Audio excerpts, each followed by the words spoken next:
Assalamu alaikum wa rahmatullah. With that said, I want to introduce Sister Dalia Mogahed. She's the Executive Director of ISPU. For me, the thing that I really love about her is that she was on TED Talk, she was on Daily Show, beyond the fact that she was an advisor to Mr. Obama, beyond the fact that she was in Gallup, she wrote a book that we all should be reading. She is a great example to our community. She has a very important message for us to hear. Without further ado, Sister Dalia Mogahed.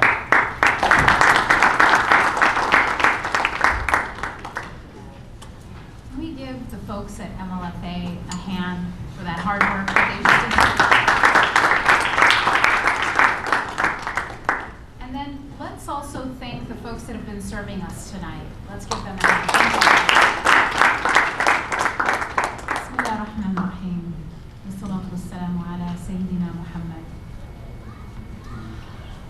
A question that I often get, brothers and sisters, is about my career advice. I have a lot of young people that always come up to me after these events and individually ask me about my advice to them on their career, on their future, and ask me about how I'm doing the work I do now. And so I thought it might be easier if I talk about that in my talk rather than answer the question several times over and over to everyone. I want to tell you a little bit about my experience, what I've learned, and then perhaps some advice for where I think our community should go forward. I was born in Egypt, and I came to the United States with my family when I was 5 years old. I was raised in a small university town called Madison, Wisconsin. There weren't a lot of Muslims. I went to a public school. I was not really surrounded by a strong Muslim community. In a lot of ways, I grew up alone as a Muslim. And while I knew who I was, I knew I was Muslim, I knew I was Egyptian, I went through the same struggles as any other young person. And as a teenager, in a public school, again, not actually having no Muslim friends, I happened to stumble on a book in the library called The Autobiography of Malcolm X. And it was the first time, remember, I'm an old person, right? So back then, a long time ago, we just didn't have the information we have now that's so easy to get on the internet about history and about who Muslims are. So this is way, ancient history, pre the internet. I had no idea that there was a history of Islam in America. I had no idea. Every Muslim I knew was an immigrant or was born outside the United States, and there were very few young people.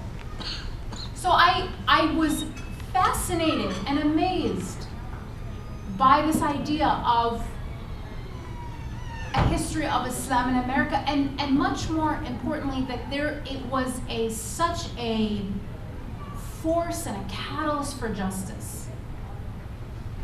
The Autobiography of Malcolm X is what gave me an American Muslim identity.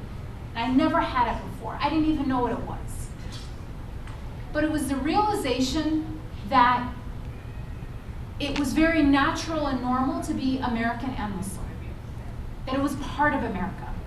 In fact, it was it was the best of America. It had catalyzed a part of the civil rights movement, something I was so passionate about as a young person growing in my political consciousness and in my consciousness of social justice, even at that time.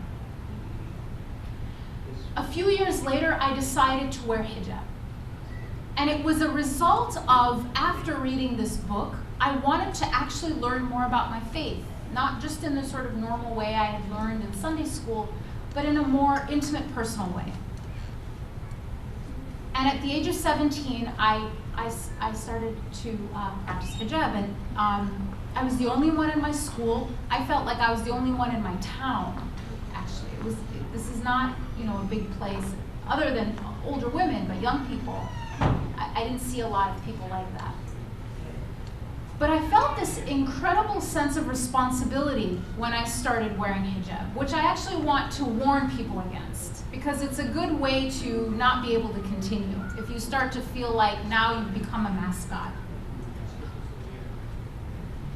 I started as an engineer. I was in the School of Engineering at the University of Wisconsin, and I was wearing hijab, and I started to become very active in my university. I was an engineer, but I had this day job, this side thing of being a huge activist. I wrote for the student paper. I started an organization called the Bosnia Relief Committee. So this was a long time ago, during the Bosnia genocide. That's when I went to college. And I was the president of this organization, and we raised money to help Bosnian refugees. So that was the refugee crisis at the time. I also helped start an organization called Truth in the Middle East. I was writing about Muslim and Arab issues in my newspaper. I was getting death threats from organizations on campus, literally, way back then. And this sense of still feeling like I was so proud of this faith. I was so proud of what I had found, what I had discovered in the Quran. This was the result of truly a process of reflection, a process of questioning, and in so many ways, a very lonely process. I graduated as an engineer, and I started working at a company called Procter & Gamble. Normal corporate job. Later I got married, and I had my first son. I was basically living the Egyptian American dream. I was an engineer, right? Got married to an Egyptian like me, and I had a child. So every box was checked off, everything was fine, everything was perfect. And then 9/11, and my entire world was turned upside down. And it was at this moment, after you graduate from college, all of you here who have gone through that process, you could be a raging activist in college. When you graduate and you start working at a corporation, you basically go into hibernation. You're like, you don't even read the newspaper anymore. You're just out of it. And that's exactly what happened to me, especially if you become a mom. Then you don't even sleep, so you can hardly keep up with politics. But 9/11 changed all of that for me. I felt so many different emotions, from rage to fear. And it was the first time in my life that for a moment I was afraid for people to know I was a Muslim.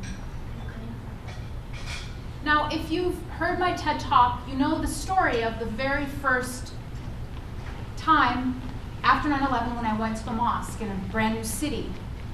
And I was afraid of going to the mosque that first Friday. I thought we were afraid collectively as a community that it would be a target. You guys are here in New York. You were at the epicenter of this. I was in Pittsburgh. We had actually a plane that had crashed not far away from Pittsburgh, but it's not the famous, the horrors of what happened here. And we went to the mosque that very first Friday because it might seem like a simple decision, but for us it was a decision to put faith over fear. It was a decision to say, we are going to decide what kind of an American we want to be. And it's not a second-class American. It's not an American who lives in fear. We will practice our faith freely, no matter what happens. But we're not going to surrender. So we went to the mosque. It was an act of, in a way, of defiance to hate and to extremism at the same time. And what did I find in the mosque? I found that half the congregation were people of other faiths, not there to attack us, but to show support, to show solidarity. And that experience truly changed so much. I went from being confused, afraid, wanting to hide, to rededicating my life to mutual understanding. So what I started to do from that moment is to start to do outreach. I actually applied to a job that was posted. I had just moved to this new town I was in Pittsburgh, brand new. I'd only been there 4 days, and I applied to this job that was being advertised for outreach coordinator, which I then upgraded myself, and I said I was the outreach director. So I got a promotion immediately. But since the job was a volunteer job, I could call myself whatever I wanted. And I started to do presentations around the city. At first, we were getting about 1 or 2 calls a month, and it became literally 4 to 5 a day of people wanting presentations around the city. Everything from high schools to colleges to law enforcement to hospitals. And I couldn't do them all myself, so I had to start recruiting other people and training them. And the program grew and grew until it was, I had a group of more than 5 trained volunteers. Eventually, I graduated. I was there for my MBA, and I joined a company called Gallup. So I went from doing, again, I always had 2 lives. I was an engineer and an activist, nothing related to each other. I was a business student, and I was doing outreach. Again, nothing related to each other, at least on the surface. But what I was really doing in business school was understanding, and I actually went to business school, started going to business school after 9/11. I wanted to understand how to communicate about Islam in a way that people would understand. And I couldn't do that unless I understood marketing. That was actually my niyyah, my purpose for why I wanted to study. And it makes everything make more sense. And you remember things better if you have a purpose for what you're doing. And that's really lesson number 1 for me, is find your purpose, and anything you do will have meaning. Meaning, it's not that business school is the most mundane thing you will ever do, right? Anyone who's gotten an MBA knows that accounting and finance is not exactly exciting. But when you're doing it for a purpose that you truly believe in, even any of those classes will have meaning. So imbue your work with meaning by focusing and clarifying your purpose. When I started at Gallup, so how did I go from being a chemical engineer to advising President Obama? People ask me this question a lot. It's a very strange journey. I started at Gallup as a management consultant, again, having nothing to do with this work. I left all those kind of interfaith or outreach work to start this new job. 1 year after I started, and I was doing consulting with Fortune 500 companies. Management consulting is basically you help executives and managers make more money. That's exactly what it is. But 1 year into that, they announced, the company, that they were going to do a global poll. They were going to study people around the world. And I thought that was really interesting, even though it wasn't my field, it wasn't what I was doing, I was in a completely different part of the company. Because it meant that part of the world is Muslims, right? And this was during the war on terror.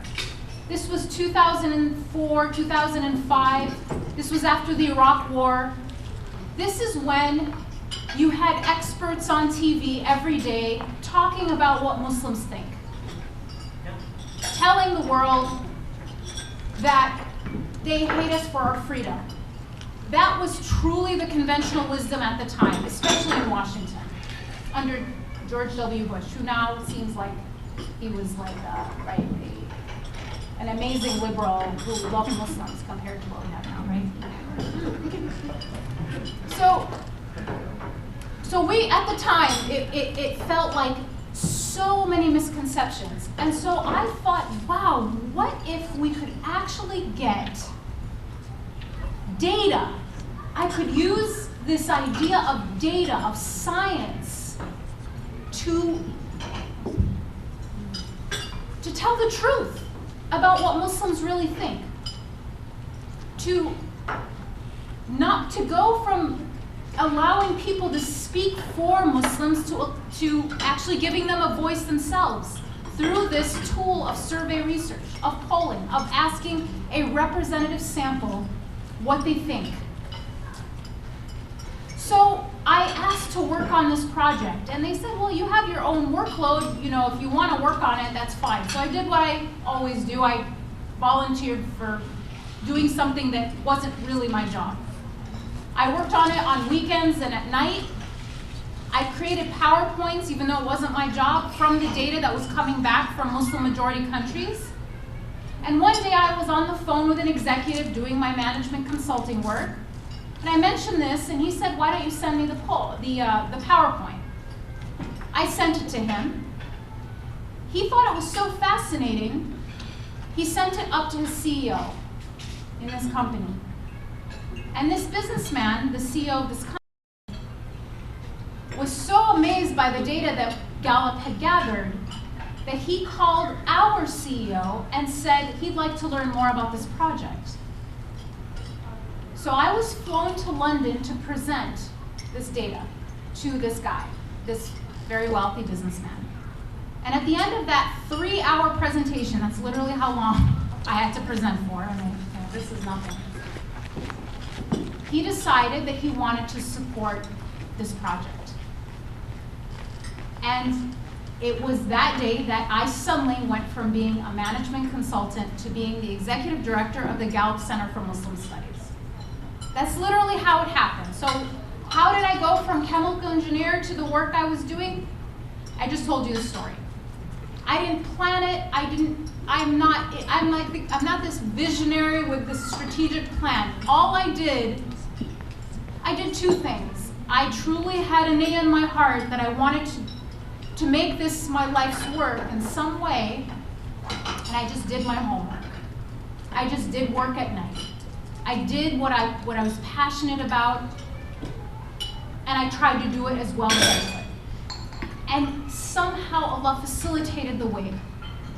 So that's my advice to young people. I can't tell you the steps to get there. I can only give you principles. And that is one of the most important principles I can offer, at least from my experience. If you want to do something, put it in your heart. Have your niyyah and then work hard. Work hard. And this principle is embedded in the Quran. Allah will give if you put effort. Now this is the second part of this advice. The outcome of your work, the outcome that occurs is not because of your effort. It is not because of my effort that any of this happened.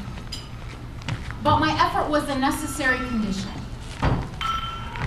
The outcome was because Allah willed.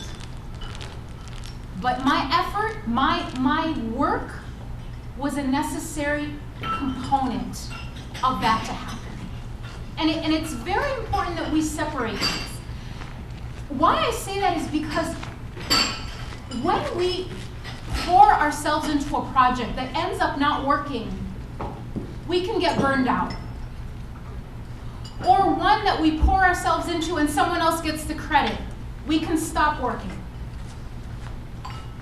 Unless we truly, and I'm reminding myself first, unless we truly have our paradigm and our niyyah correct, it's very easy to get burned out. I'm still at this doing almost the same thing for 20 years because I know it's not up to me. That any good that comes out is not because of me. I'm only accountable for 2 things, and this is so liberating. I wish someone had told me this earlier. I'm accountable for only 2 things, and they're both completely within my control. Stress is worrying about things you can't control. That is really the definition of stress. But if there's only 2 things that you could be concerned with that you can control, you can actually alleviate a lot of stress from your life. Here they are: your niyyah and your actual actions. The things that you control because you're doing them.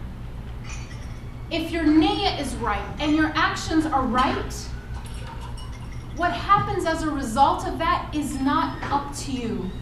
Don't blame yourself and don't give yourself credit. If you can keep that in mind, you won't get burned out. It's an incredibly important thing. Do your homework. Be strategic. Ask for help. Get training. Read all the books. That's our role as abd. We are servants of Allah. He tells us, do things with ihsan. And do that out of sincerity with the desire to serve Him. But that's it. What happens as a result of those things that you've done, prepared, is not yours to claim. It's a hard thing to do because I'll tell you it's the opposite of everything you're taught. I worked in corporate America, probably the most corporate-like corporate company in the world, which is Procter & Gamble. It's like IBM and these companies, they're all sort of like, they're very outcome-oriented. It's all about your performance, your numbers, what you've done. So everything we're taught in school, it's the same thing. Everything we're taught it doesn't really, what matters is the outcome. And what I'm telling you is to completely change your paradigm. So when this big project got funded and when my entire life and everything had changed, how I felt is not excited, not like a sense of accomplishment, not any of that. Okay, someone said, you're now the executive director of Muslim Studies. What I felt was terrified. I was terrified. I was terrified because I didn't think I deserved it. I was terrified because I didn't think I could do it. I was terrified I didn't feel qualified. I felt I was too inexperienced, too young. I had never done it before. This wasn't my work. And now I was just given this opportunity with resources and the potential of to do something that's never been done, which is to tell the world what Muslims really think through science. I was so terrified to let people down, to disappoint people, to disappoint my company, to disappoint my CEO who had taken this crazy chance on someone who's been with the company 1 year. And that terror I felt, the fear of failure, was what pushed me so hard to do everything I could. So they said to me, you need to write a book. I'd never written a book. I could barely write a long article. It was hard. So you need to write a book. Nobody knows my name. Why would anyone buy a book by me? I said, we need a co-author. We need someone with credibility that's going to make this book stand out. They said, well, who would you want as your co-author? I said, well, really, there's one name, but it's like going to be impossible. I don't think he'd ever do it. Who is it? I said, it's actually Professor John Esposito. He is an absolute legend. He's written 50 books on Islam. I mean, he is the authority. Are you familiar with John Esposito? Is this someone you know? Yes. Raise your hand. Okay. So I'd never met Professor Esposito. I had never talked to him. I had never interacted with him. I had nothing but read his books and knew of him. So now it was on me to figure out how I was going to get him to be my co-author on this book. Another kind of big event. So I looked up his email on the internet, literally. I have no idea how to get a hold of him. So I found his email because he's a professor. It's online. I wrote him cold, just never, no idea who I am. Wrote him an email and said, hey, you don't know me, but there's this project and I'd like to talk to you about it. I was thinking he gets, 300 of these a day, he's never even gonna read it. And then I got an auto reply that said, I'm on sabbatical for like this entire semester and don't expect a response. Like literally that's what I got. So I'm like, okay, well that was useful. And then about a minute later, I got a real response, an actual response from him. And he wrote this very short and sort of like, tell me more. It was like 3 words. So I wrote more and I explained, and he said, okay, I'll meet with you and your CEO. So he came, he drove over to Gallup, because we're all in Washington, D.C., the next week, and he was supposed to meet with us for about a half an hour. He stayed like 2.5 hours to talk about this project. He was so excited about the possibility of this study. I just want you guys to understand why was this study such a big deal? Maybe it's not obvious, so I'm going to just take a moment to explain. Gallup polls Americans, right? They poll them on all kinds of things. They get their opinion about the president, their satisfaction with the economy, whatever, all these different things. And it's how democracy kind of works. You find out what people think. No one had ever done a scientific poll of Muslim societies. It had never been done. And now for the first time, Gallup wanted to pour all this money, and one of the reasons it's very expensive. It's really hard to do good polling. Wanted to pour all this money and invest in covering like a representative sample of 1 billion Muslims. We were finally going to, for the first time, hear directly from Muslims in rural Pakistan, in the middle of the jungle in Indonesia, about what they thought, about their lives, about their religion, their values. We had never heard directly from them. We were always hearing about them, right? We all have this joke about how Western journalists go and they go to Cairo and they get into a taxi cab, and then that's what we know about, the Middle East, is what their conversation with their taxi driver.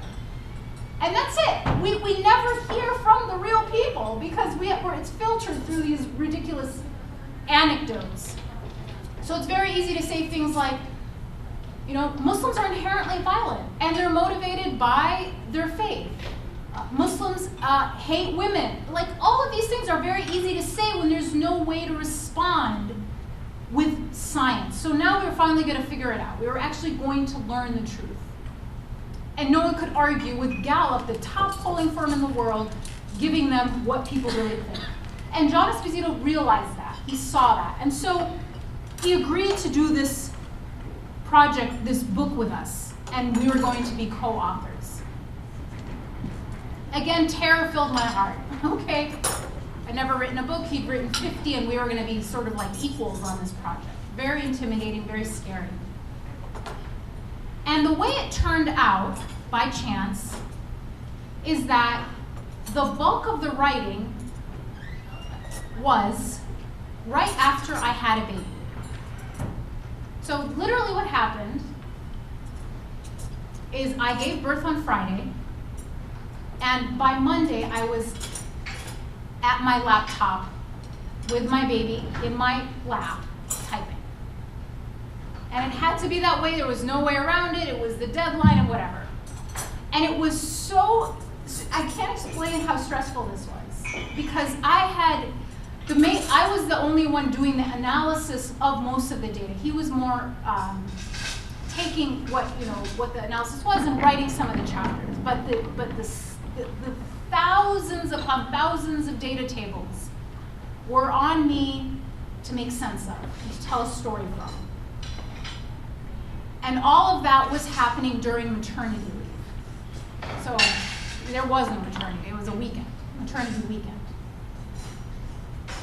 And to have the lack of sleep and to figure out, it was my second one. If it was my first, it would have been impossible. But it was my second. To feed a baby and to do all this while you're analyzing this data, which you've never done before, was very, very exciting, very interesting. And I literally would just spend hours, literally just a day just crying because I was so overwhelmed. So I just didn't think it was possible. I didn't know how I was going to do it. it was too much, and there was so much riding on it. It was a sense of this huge weight of responsibility. Because people around the world had let us into their homes, had given us an hour of their time, had told us what they really think. And that was an amana. These data tables weren't just numbers, they were people pouring their ideas honestly to us. And they were honest. I always talk to people about polling Muslims around the world, like, oh, Muslims lie. They won't tell you the truth about anything. You know what they did? They were truthful even when it might have been scary to be truthful. They told us that they thought their government was corrupt, for example. That's not easy to say. They were truthful about criticizing their own societies. They were truthful about what they admired about the West and what they resented about the West. They were truthful and they took chances, and so it was our amana to take that and to tell the world. So somehow, by the grace of God, the book got written, and it was published, and then it became a documentary, and then it was translated into 15 languages. And then we sent a copy of it to every member of Congress. And I got a letter back from Senator Obama, who it was, his very interesting signature, and said, thank you for this book. Someone said that they toured his office and it was on his bookshelf. And then he, as you may remember, right, he became president. And after that, I was appointed as an advisor to the president on his faith-based and neighborhood partnerships advisory council. So it was the research. I didn't serve on his campaign. It wasn't anything political. It was the research that resulted in that. It was bringing ordinary people's voices to the halls of power that opened that opportunity. And that's always what I felt like I was responsible to do.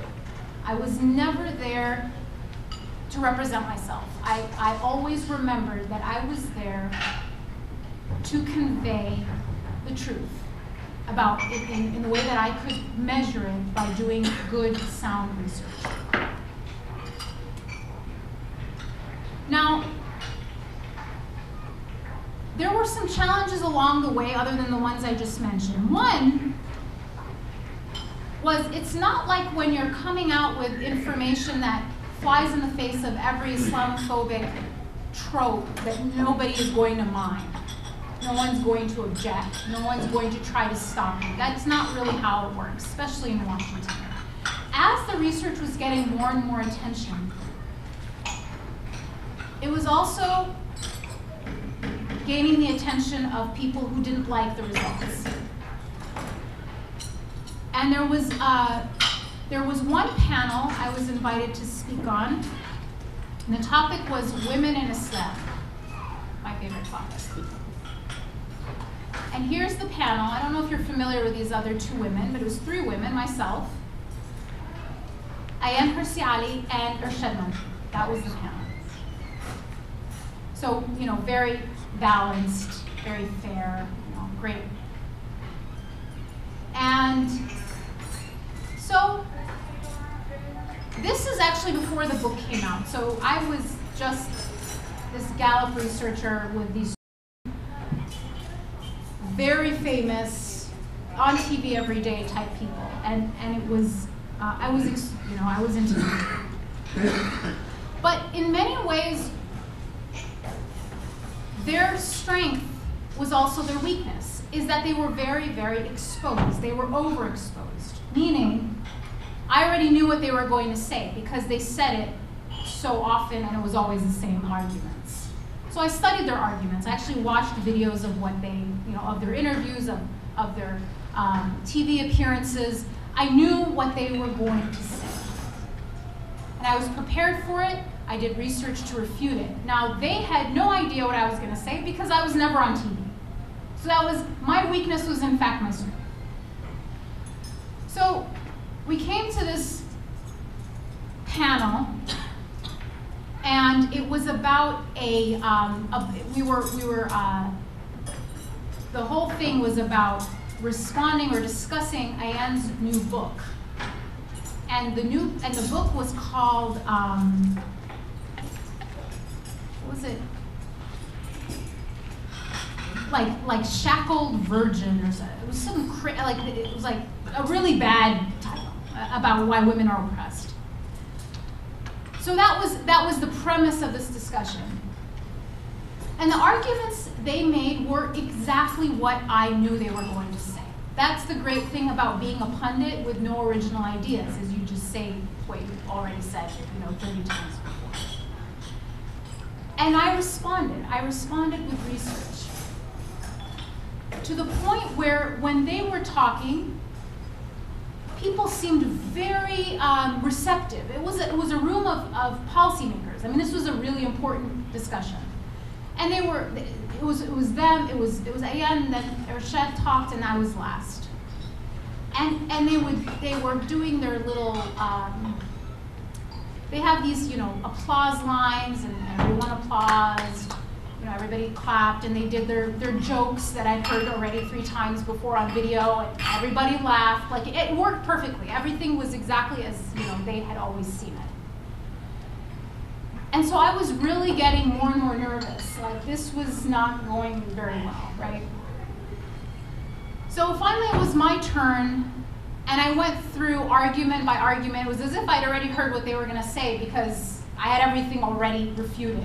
And I had heard what they were going to say because they'd already said it so many times before. And it was the first time that people actually started taking out their notebooks and taking notes. Because I was the one with the numbers. They were just, the same tired tropes. And so I realized that there was something different about this. Now people were really listening. This wasn't just entertainment anymore. This was serious. And they were writing notes and then nodding. I was like, wait a minute, maybe I'm really getting somewhere here. And at the end, I had several people come up to me and say, I learned something from you. You changed my mind. And one of the organizers, she said, I'm so glad you were here. You definitely won that debate. Even though it wasn't supposed to be a debate. It was just a panel. So I felt really happy, really accomplished. I really did something. Alhamdulillah. I went back to work. And a couple days later, I got called into my CEO's office. He must be, getting ready to congratulate me because I did such a great job. So he says, sit down. And I sat down, and he said, look at this email I got. He shows me this email. And it was a very prominent person in Washington. Very prominent, very, very prominent, married to a very, very high-level government official, okay, who wrote him to complain about me at that panel. Just trying to get me fired. Openly, right? Said, she said, the worst thing you can possibly say about someone working at Gallup, because all our work is about being objective, she said that I was proselytizing about Islam in a way that had nothing to do with Gallup. There's nothing else that could be worse than to say that. And I was just horrified. And then he said,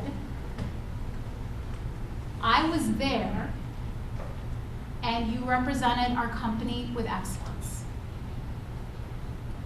So the relief I had, I can't even explain. But it also taught me that you can't expect to speak against powerful people and not have them respond in some way. Or to speak, I wasn't even speaking about powerful, I was speaking against powerful narratives that was in their self-interest to promote. They will respond, and they will threaten you, and they will try to hurt you. And that was the first of many, many experiences like that, actually. So this work, whatever you are doing, if you are sincere, you will come up with obstacles. And we are seeing that everywhere right now. The story of our community now is that we do have obstacles everywhere, but we also have the opportunity to build coalitions that can make things even better than they used to be. What Muslims have failed to do thus far, for the most part, although there are many exceptions, is to build robust coalitions with other communities. And when I say that, people think I only mean interfaith, which means suburban churches and synagogues. That's not what I mean. We've done that kind of, and that's good, and we should do more. But what we have utterly failed at is to build coalitions with other marginalized communities. Other communities that are now being targeted just like us. These communities we have ignored. To our peril. We are learning from them. We are the inheritors of their struggle, and in fact, their struggle has not ended. We are walking with them now. Unless we truly build these authentic relationships with other communities, we are not going to make it through this time. So Allah sometimes gives us what we need, not what we want. And I think this moment in our history is to trigger, to force what we should have been doing all along, which is to build these relationships. The second thing that I think this moment calls for is a redefinition of success. We have been defining success in a way that I don't think is quite right. We're thinking of our success in terms of material success only. There's nothing wrong with material success. That's how all of you wonderful, generous people are contributing to this important cause. But success is about moral leadership. This is the moment where we have to save our country from itself. We are the first to feel it, but the toxic climate of hate and fear and bigotry is hurting everyone. So we have to redefine success as not just about us and our individual accomplishments, but about the moral leadership that we are called to by our faith, and that again, this moment forces us to take.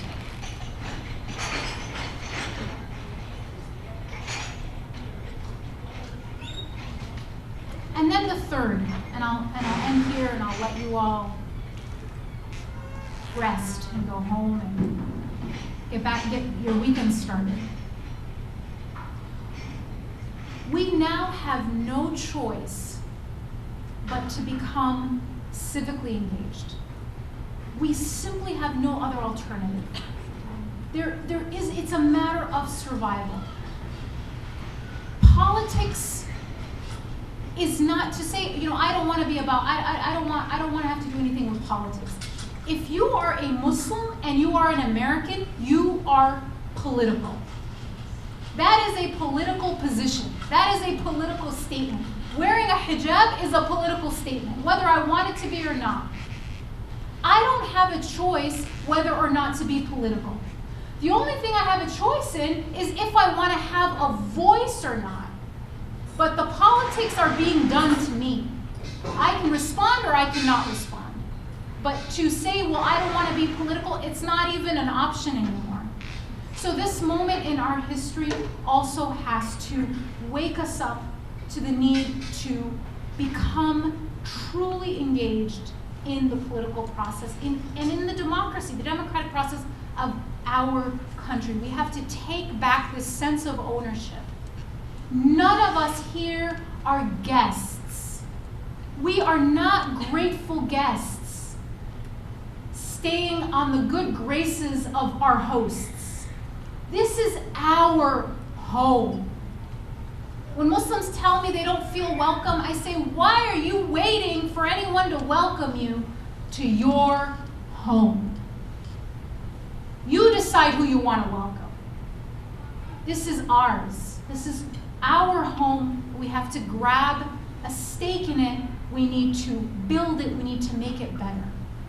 Just like our children, if they're misbehaving, love does not mean enabling them to continue to misbehave. It means to help them out of love to get better. So thank you very much for your attention. Assalamu alaikum. ITV